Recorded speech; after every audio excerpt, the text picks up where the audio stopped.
Hi guys! Have you ever wondered how to bring your photos to life with stunning animations? Sounds exciting, right? Well, today, we're going to see how you can do just using an AI tool. So let's get started. There are a few steps we need to follow. The first step is to visit the Mojo AI website. You can do this by clicking the link below this video, which will take you to the Mojo AI homepage. Once you're on the website, you will see, here are a few examples of animations. And we are creating same.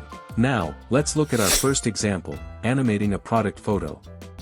To animate a product photo, you need to upload an image file of your product with a transparent background. For best results, make sure the file size is within the limit. Next, you need to choose a format and product position. I am choosing shorts and middle position.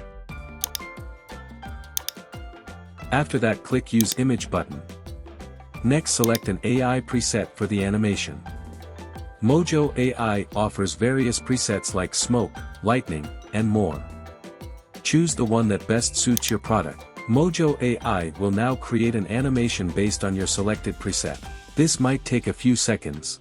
Once the animation is ready, you can see the preview. To download the animation, simply click on the download button, and the animation will be saved to your computer. And that's it. You have successfully created and used AI-generated animations with Mojo AI. So this is how you can use Mojo AI to enhance your photos and images. If you have any questions, feel free to leave a comment below and follow on social media. Thanks for watching, and don't forget to subscribe to Artificicy AI for more tutorials.